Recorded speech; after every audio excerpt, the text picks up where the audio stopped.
दोस्तों, क्या आप जैसा बनना चाहते हैं वैसा नहीं बन पा रहे हैं, या जो आप चाहते हैं वो नहीं हो रहा है, तो आज की ये कहानी आपके लिए ही है। दोस्तों, इस कहानी को ध्यान से अंत तक जरूर सुनिएगा। दोस्तों, अगर आप इस कहानी को ध्यान से अंत तक सुनते हैं तो आपको इस कहानी से कुछ ऐसा सीखने को मिलने वाला है जो आपको आपके लाइफ में बहुत काम आने वाला है। इसीलिए इस कहानी को अंत तक जरूर सुने। लाइफ चेंजिंग गौतम बुद्धा की कहानी। दोस्तों, आज आपके पास जो कुछ भी है वो इसलिए नहीं है कि आपकी किस्मत में इतना ही लिखा था या फिर आपकी किस्मत ही खराब है, बल्कि वो इसलिए है क्योंकि आप इतना ही डिज़र्व करते हैं। दोस्तों, यह प्रकृति बड़ी ही न्यायप्रिय है। ये उसे उतना ही देती है जितने का वो हकदार होता है, चाहे वह ज्ञान हो या धन। अभी आपके पास उतना ही है जितने के आप हकदार हैं, लेकिन अगर आपको इससे भी ज़्यादा चाहिए तो आपको उसके काबिल बनना होगा। दोस्तों, ऐसा कौन सा गुण है जो आपको काबिल बनाता है? क्या आप उस गुण के बारे में जानना चाहते हैं? अगर आप जानना चाहते हैं तो आप गौतम बुद्ध के जीवन की इस कहानी को अंत तक जरूर सुने। दोस्तों, इस कहानी को सिर्फ समझिएगा मत, बल्कि इस कहानी को अपने भीतर उतर जाने दीजिए। तो बिना समय गवाए चलिए कहानी को शुरू करते हैं। गौतम बुद्ध के जीवन की शिक्षाप्रद कहानी जो आपकी जीवन बदल देगी। दोस्तों, एक बार गौतम बुद्ध को एक सभा में भाषण करना था और जब सभा का समय हुआ तब बुद्ध वहां आए और बिना कुछ बोले ही वहां से चले गए। तकरीबन 100 से भी ज़्यादा लोग बुद्ध का उस सभा में इंतजार कर रहे थे और बुद्ध के इस तरह की व्यवहार को देखकर सभी लोग बहुत चौंके, लेकिन किसी ने भी बुद्ध से कोई भी प्रश्न नहीं किया। दोस्तों, अगले दिन फिर से सभा का आयोजन हुआ और दूसरे दिन सभा में लोगों की संख्या तकरीबन घट गई। इस बार तकरीबन 80 लोग सभा में बैठे हुए थे। बुद्ध सभा में आए, लेकिन इस बार भी बुद्ध ने वही किया, यानी बुद्ध इस बार भी आए और बिना कुछ बोले ही वहां से चले गए। लोग दोबारा चौंके, लेकिन किसी ने भी बुद्ध से कोई भी प्रश्न नहीं किया। अगले दिन सभा का आयोजन फिर से किया गया, लेकिन इस बार सभा में लोगों की संख्या और घट गई।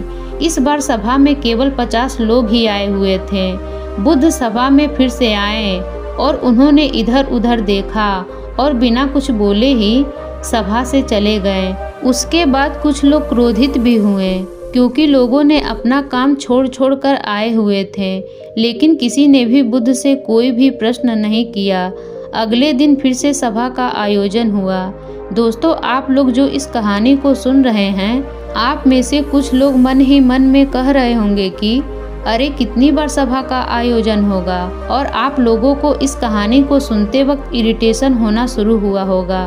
और जिन जिन लोगों को अभी इरिटेशन होनी शुरू हो गई है, उन लोगों को यह कहानी बड़ी ध्यान से सुनना और समझना चाहिए, क्योंकि यह कहानी आपके लिए ही है।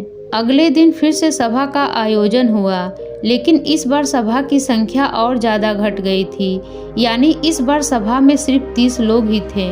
फिर उसके बाद बुद्ध सभा में आए, मुस्कुराए और फिर से बुद्ध ने वही किया, यानी बिना कुछ बोले ही वहां से चले गए।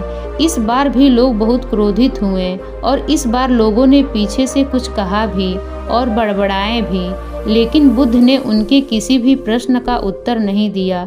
दोस्तों, अगले दिन फिर से सभा का आयोजन हुआ और इस बार लोगों की संख्या बहुत ज़्यादा घट गई थी, यानी इस बार सभा में कुल मिलाकर 15 लोग ही आए थे। इस बार भी बुद्ध सभा में आए, लेकिन इस बार बुद्ध अपना आसन ग्रहण कर लेते हैं। फिर बुद्ध बोले और बुद्ध ने उन 15 लोगों को उपदेश दिया और वे 15 लोग ही बुद्ध के भिक्षु बन गए और आगे चलकर उन 15 लोगों ने ही बुद्ध के ज्ञान को अलग अलग दिशा में फैला दिया।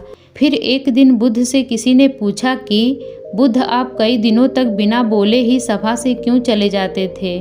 फिर बुद्ध कहते हैं कि मैं उन लोगों को खोज रहा था जो लायक थे, यानी कि पहले दिन 100 से भी ज़्यादा लोग आए हुए थे।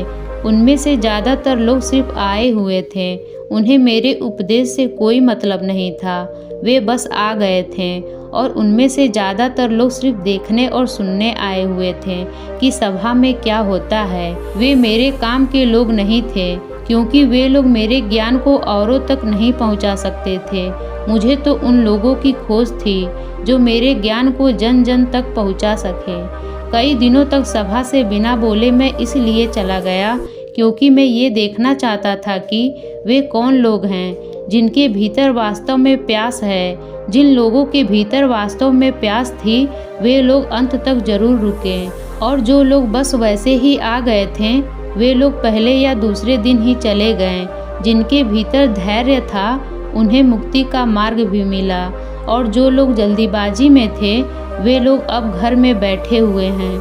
सवाल ये नहीं है कि तुम्हें क्या दे सकता हूँ, बल्कि सवाल ये है कि तुम क्या ले सकते हो। तुम्हारा पात्र कितना बड़ा है और कितने के तुम हकदार हो। जितने के तुम हकदार हो उससे ज़्यादा तुम्हें नहीं मिलेगा। फिर वह व्यक्ति बुद्ध से पूछता है कि बुद्ध लायक कैसे बने। फिर बुद्ध कहते हैं कि धैर्य के द्वारा। जिस व्यक्ति के अंदर धैर्य है वह अपने जीवन में कुछ भी पा सकता है। सभा में जितने भी लोग आए हुए थे उनमें से अंत तक वही रुके जिनके अंदर धैर्य था। चाहे तुम्हारे जीवन में तुम्हारा लक्ष्य जो भी हो, लेकिन तुम बिना धैर्य के सफलता के चरम तक नहीं पहुंच सकते। फिर वह व्यक्ति बुद्ध से पूछता है कि कोई व्यक्ति अपने भीतर धैर्य को कैसे बढ़ाए। बुद्ध कहते हैं कि निरंतर अभ्यास के द्वारा हम अपने भीतर के धैर्य को बढ़ा सकते हैं। जैसे कोई व्यक्ति जब ध्यान करना शुरू कर देता है तो उसका मन उसके सामने कई सारे अड़चने लाता है, लेकिन उसका धैर्य उसे एक दिन उसके लक्ष्य तक पहुंचा देता है। फिर व्यक्ति बुद्ध से कहता है कि मैं समझ गया बुद्ध, मैं समझ गया। यानी मुझे धैर्य के साथ निरंतर अभ्यास करना है। दोस्तों, अब आपको समझ आ ही गया होगा कि आपके पास वो क्यों नहीं है जो आप पाना चाहते हैं, क्योंकि आप उसके लायक नहीं हैं। आप लायक तभी बनेंगे जब आप अपने भीतर धैर्य को बढ़ाएंगे। और धैर्य कैसे बढ़ेगा? धैर्य बढ़ेगा निरंतर अभ्यास के द्वारा। और अभ्यास कौन करेगा? अभ्यास करेंगे आप। तो फिर करते क्यों नहीं? दोस्तों, खुद से ईमानदारी के साथ एक प्रश्न जरूर पूछिए कि जो आप भविष्य में बनना चाहते हैं उसके लिए क्या आप धैर्य के साथ कर्म कर रहे हैं? दोस्तों, अगर उसका उत्तर नहीं है तो अपनी असफलता के लिए जिम्मेदार आप खुद होंगे। दोस्तों, आज की ये गौतम बुद्ध की शिक्षाप्रद कहानी आपको पसंद आई होगी तो कमेंट बॉक्स में ज़रूर बताएं। अगर आपको वीडियो अच्छी लगती है तो प्लीज़ हमारे चैनल RG स्टोरी एजुकेशन को सब्सक्राइब ज़रूर करें और वीडियो को लाइक और शेयर करें। कहानी सुनने के लिए आपका बहुत बहुत धन्यवाद।